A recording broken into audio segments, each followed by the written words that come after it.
Inés tenía 12 años cuando empezó a vender violetas en la plaza del pueblo.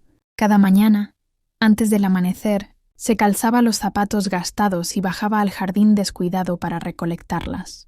No eran muchas, pero las ataba con un cordel de esparto y las envolvía en papel de pan viejo. A los clientes les decía: «Estas no se marchitan, huelen a infancia». Lo decía con una convicción que dejaba a los demás sin palabras. Inés no hablaba mucho, pero cuando lo hacía, siempre parecía que escondía un secreto. Vivía con su madre, enferma de los nervios desde que su marido las abandonó. La casa era pobre, de muros desconchados, pero siempre olía a tierra húmeda y flores. A falta de televisión o radio, Inés llenaba cuadernos con frases que escuchaba por ahí, otras que inventaba.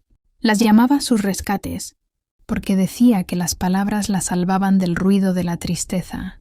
Pero el pueblo era pequeño y cruel. A los ojos de muchos, Inés era la hija de la loca. Para las niñas de su edad, una rareza. Para los adultos, un estorbo. Solo una profesora, doña Eugenia, solía acariciarle la cabeza y decirle bajito: «Tú tienes una luz que ellos no entienden todavía, Inés». Tenía 17 años cuando lo vio por primera vez en el banco azul de la plaza. Marcos llevaba chaqueta de cuero, sonrisa torcida y el descaro de los que nunca han sido pobres. Era el hijo del médico del pueblo, el que todos daban por hecho que acabaría en la capital estudiando algo importante. A ella le bastó con verlo una vez para enamorarse, como se enamoran los que no conocen aún, el desengaño completamente. Cada tarde, mientras él hablaba con sus amigos o escuchaba música con auriculares, Inés dejaba un pequeño ramo sobre el banco, sin decir palabra. A la cuarta semana, él la miró. «¿Tú eres la que deja flores?» «Sí». «¿Por qué?» «Porque sí. Porque me gustan los gestos silenciosos». A Marcos le hizo gracia su respuesta. Empezaron a hablar. Él le preguntaba cosas tontas. Ella respondía como quien se protege. Un día, él se acercó más de lo normal y le dijo: «Me gusta cómo hueles, a limpio, a bosque». Y la besó. Su primer beso. Tímido, tibio, irrepetible. Inés escribió esa noche: «Me besó como si supiera que me iba a doler recordarlo». Era la noche de la feria de San Benito. Todo el pueblo en la plaza. Luces, música, churros y humo. Marcos la buscó entre la gente. La tomó de la mano. La subió al escenario del karaoke y la besó frente a todos. Algunos aplaudieron. Otros rieron. Esa noche, ella se sintió por primera vez como alguien que sí importaba. Pero a la mañana siguiente, en la pared de la antigua escuela, alguien había pintado con spray rojo: «Inés Flor de Pueblo», usada y tirada. La letra era clara. La firma no hacía falta. Todos sabían de quién era la broma. Marcos negó haber escrito nada. Dijo que había sido otro, que él no sabía nada, pero no la defendió. Peor aún, empezó a evitarla, a mirarla como si fuera una carga, un error. Y el pueblo la devoró con la lengua. Una semana después, su madre murió en la cama, mirando el techo con los ojos vacíos. Inés no lloró delante de nadie. Vendió las pocas cosas que quedaban.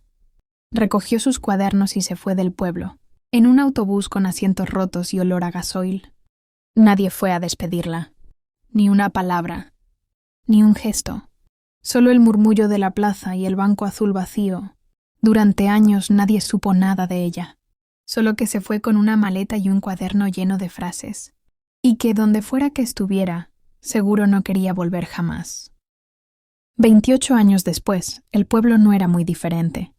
Algunas casas nuevas, un par de cafeterías con nombres en inglés, pero el alma seguía intacta, pequeña, curiosa, ruidosa. Un día de otoño, llegó una mujer con abrigo largo, sombrero gris y pasos tranquilos. Nadie la reconoció. El tiempo había hecho su trabajo, pero en su mirada seguía habitando aquella niña que hablaba poco y escuchaba todo. Compró la antigua librería cerrada de la esquina y la transformó. Puso una cafetería, biblioteca, con flores moradas en cada rincón, y le puso un nombre que solo unos pocos entendieron. Las violetas no se marchitan. No dijo nunca su nombre completo. En los carteles ponía simplemente Is, Cuando alguien le preguntaba, sonreía. ¿Qué importa cómo me llamo, si ya olvidé cómo me llamaban? El local se llenó muy pronto, no por la moda, sino por el misterio. Cada taza de té tenía una frase escrita. Cada estantería escondía cartas antiguas. En las paredes, palabras con aroma a heridas cicatrizadas. El que calla no siempre otorga. A veces solo está afilando su memoria. No hay flor más fiel que la que creció entre piedras. Los silencios tienen mejor puntería que las palabras. Algunos mayores empezaron a atar cabos. Esa forma de mirar, esa voz pausada, esas violetas. ¿No será? No puede ser. Ella se fue. Desapareció. Pero las frases y ese cuaderno en la vitrina. Una tarde cualquiera Marcos entró, pelo gris, gesto cansado. El mismo andar confiado de siempre, pero sin la altanería. Buscaba un libro para su nieto, o eso dijo. Ella lo vio desde lejos. No sintió odio, solo un temblor breve en el pecho, como cuando uno se encuentra con una carta vieja que ya no duele. Pero aún huele a violeta. Marcos la miró y dijo: «Este lugar huele a algo que no sé nombrar, a lo que no se supo cuidar», respondió ella. Él no la reconoció. O tal vez sí, pero no quiso aceptarlo. Se marchó con un libro bajo el brazo y la incomodidad pegada a la espalda. Un mes después, I.S. organizó un evento, una lectura íntima. Todos querían ir. Preparó té, encendió velas y leyó un texto en voz baja. Ella era una niña de palabras. Regalaba flores a quien no las merecía. Él la besó en público y la apuñaló en la pared. Se fue con una maleta y volvió con raíces. No gritó, no escupió verdades. Solo dejó que el tiempo hiciera su trabajo. Y cuando volvió, no para vengarse, sino para enseñar, se convirtió en lo que nadie pudo destruir. Al terminar, colocó sobre la mesa central un pequeño ramo de violetas y un cuaderno, viejo abierto en una frase. El alma que no se pudre florece. Se fue a la trastienda sin decir nada más. Esa noche, el silencio en el local pesaba más que el pasado. Días después, ya nadie dudaba quién era, pero nadie se atrevía a nombrarla. Los jóvenes iban a buscar frases. Las madres, a hablar de dolores que nunca contaron. Los hombres mayores bajaban la vista al entrar. Marcos volvió una última vez. No habló. Se quedó mirando una pared. Había una frase escrita a mano. Hay cosas que no se vengan con gritos. Se vengan con memoria, elegancia y flores que no olvidan. Salió en silencio. Nunca más volvió. La cafetería sigue abierta. El pueblo cambió. Ahora es común ver a adolescentes escribiendo en cuadernos. Personas mayores dejando flores en el banco azul. El nombre de Inés no aparece en ninguna parte. Pero todos, saben que fue ella quien les enseñó que hay heridas que no se curan con odio, sino con belleza y firmeza. Y que a veces la mejor venganza es florecer donde otros quisieron enterrarte.